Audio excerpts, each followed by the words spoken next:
Bueno, vamos a hablar ahora, hablando de injerencismo, finalmente se dilucidó el tema de Naciones Unidas y la resolución en contra del bloqueo. Gringolandis, perdió usted su... Yo ni me animé a especular. Al final Obama dijo, el bloqueo está obsoleto. No tiene cabida. En la ONU, y Estados Unidos votó a favor del bloqueo. Bueno, vamos a empezar a repasar. Fíjate la foto, la 9, porfa.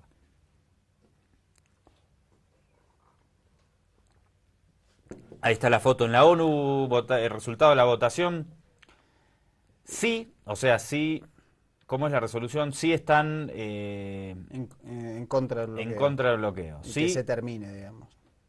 191. No 2. Ni siquiera las Islas Marshall ya acompañan. Micronesia, que el año pasado habían votado junto a Estados Unidos y Israel, que son los dos votos que ves ahí.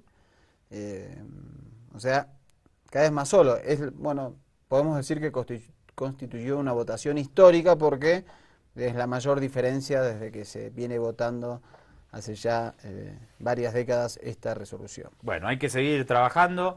Estoy seguro que vamos a estar vivos para el momento en que se termine el bloqueo en contra de Cuba. No creo que esto se dará mucho más temprano que tarde. Bueno, seguimos con este tema. Declaraciones en Telesur del embajador del Estado Plurinacional de Bolivia ante Naciones Unidas, Sacha Llorenti, sobre este tema, obviamente, lo vemos. Pese al bloqueo, de todos modos, Cuba es un ejemplo en el desarrollo social, es un ejemplo en la cooperación y es un ejemplo en la solidaridad.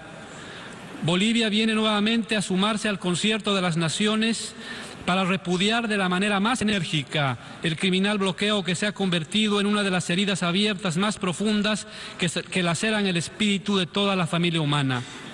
Estados Unidos impone unilateralmente un bloqueo injusto. Estados Unidos impone unilateralmente un bloqueo ilegítimo. Estados Unidos impone unilateralmente un bloqueo inmoral. Estados Unidos impone unilateralmente un bloqueo ilegal. Todos somos víctimas de este bloqueo por su carácter extraterritorial.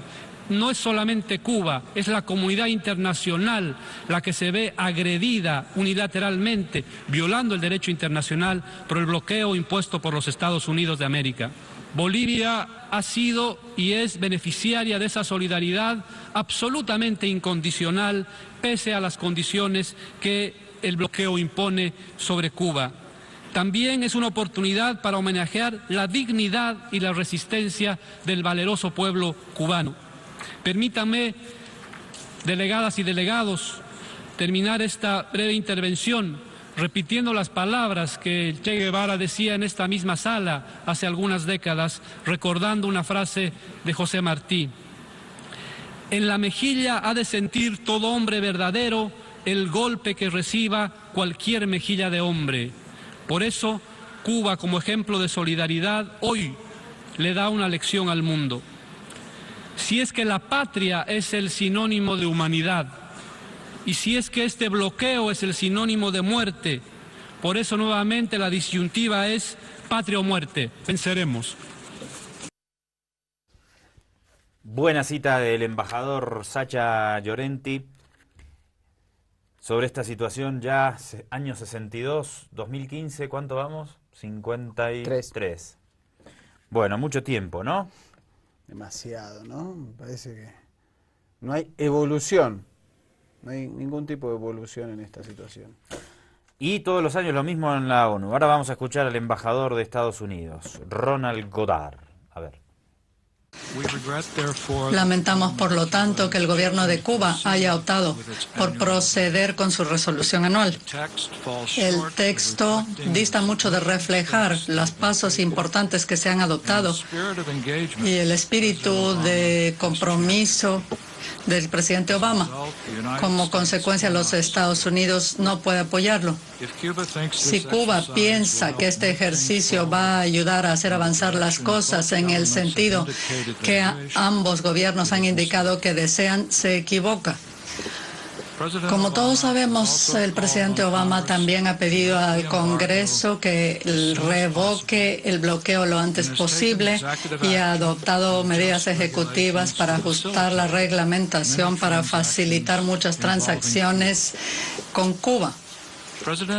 El presidente Obama ha argumentado que revocar el bloqueo aumentará las oportunidades económicas para el pueblo cubano mediante un mayor comercio, un mejor flujo de tecnología y de información hacia la isla, un objetivo que todos compartimos.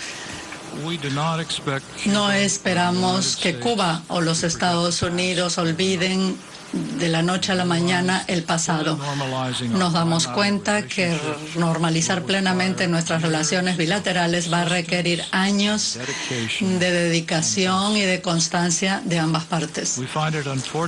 Nos parece lamentable que pese a nuestros progresos bilaterales demostrados, el gobierno cubano haya optado por presentar una resolución que es casi idéntica a las de años anteriores. Ahí estaba el embajador Gringolandis en la misma postura de siempre. Yo creo que pronto, como decíamos hace ratito, va a cambiar. Obama cambió y esto va a tener que tener un fin en cualquier momento.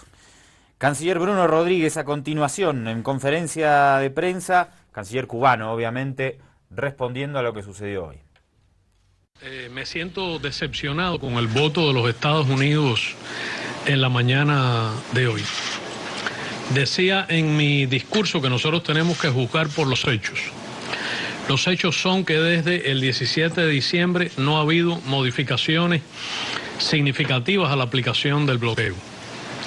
En enero y septiembre se aplicaron algunas medidas de un alcance extraordinariamente limitado que son prácticamente inaplicables si no están acompañadas de ulteriores decisiones. Hace varias semanas el presidente de los Estados Unidos prorrogó la vigencia de la Ley de Comercio con el Enemigo de 1917, que es una viejísima pieza de legislación que solo se aplica a Cuba. Más recientemente se han continuado aplicando multas y sanciones de diversa naturaleza a entidades de terceros países, fundamentalmente europeas, por sus relaciones con Cuba. Uno esperaría encontrar hechos tangibles en la aplicación de la política que ha anunciado el presidente, gestiones activas en el Congreso de los Estados Unidos en esta materia y un voto consistente con las obligaciones jurídicas internacionales de los Estados Unidos que se ajuste a la voluntad de sus ciudadanos y a las expresiones de su presidente. Esto no ha ocurrido hoy y resulta decepcionante. Siento que la fundamentación que presentó Estados Unidos a la Asamblea General hoy de su voto en contra de la resolución resultan francamente insustanciales. No tienen, me parece a mí, fundamento en la capacidad que es suficiente desde el punto de vista ejecutivo del presidente de los Estados Unidos de introducir modificaciones reales a la aplicación del bloqueo. Utiliza pretextos relacionados con el contenido del proyecto de resolución, que sin embargo fue debidamente actualizado. Reconoce los progresos, sobre todo en materia diplomática, alcanzados en los últimos meses y encomia la actitud del presidente Obama de involucrarse en un debate con el Congreso dirigido al levantamiento del bloqueo. Sin embargo, su explicación en esencia resulta profundamente contradictoria, profundamente inconsistente con los datos, con los hechos de la realidad y con la nueva política que se ha anunciado. Mientras la realidad sea la de la aplicación estricta y completa del bloqueo, la Asamblea General de Naciones Unidas, considerando su alcance extraterritorial, su dimensión de violación del derecho internacional, su daño a la soberanía de terceros estados y sus implicaciones como violación masiva, flagrante y sistemática de los derechos humanos, tendrá que seguirse ocupando de este asunto. Ahí estaba el canciller Bruno Rodríguez, obviamente repudiando lo sucedido hoy. Vamos a repasar un poco en una nota de Telesur qué ha significado el bloqueo de Estados Unidos en contra de Cuba en términos históricos. La arrogancia del gigante norteamericano hacia la isla caribeña pretendió institucionalizarse al iniciar el siglo XX, cuando en 1901 el Congreso de Estados Unidos aprobó la enmienda Platt, que le concedía el derecho de intervenir militarmente cuando a su juicio peligrara la vida, la propiedad o las libertades individuales, y establecía la ocupación militar de porciones de territorio cubano para ubicar estaciones navales como la de Guantánamo. El autoimpuesto rol tutelar de Washington se expresó en una incesante conspiración de la embajada estadounidense contra las aspiraciones y esfuerzos soberanistas de los patriotas cubanos, lo que recrudeció en enero de 1959 con el triunfo de la Revolución Cubana. Para abril de 1960, el subsecretario de Estado Lester Mallory documentaba su convicción de que la única forma de socavar el masivo apoyo popular a los barbudos era sembrando la isla de hambre y desesperación. En febrero de 1962, el presidente John Fitzgerald Kennedy ordenó un bloqueo total contra Cuba. Desde entonces, muchas otras leyes del Parlamento estadounidense apretaron el cerco. Por ejemplo, la ley Torricelli de 1992, que incluye el bloqueo en terceros países a empresas subsidiarias de compañías estadounidenses que negocien con Cuba, y prohíbe a los barcos que atraquen en la isla ingresar a puertos norteamericanos por 6 meses. Tras más de 50 años de agresión e injerencias contra un pueblo que decidió tomar las riendas de su destino, el 17 de diciembre de 2014, el jefe de Estado de la superpotencia norteamericana, Barack Obama, anunció casi en simultáneo con su par cubano Raúl Castro el inicio de un proceso de negociación para el restablecimiento de las relaciones diplomáticas.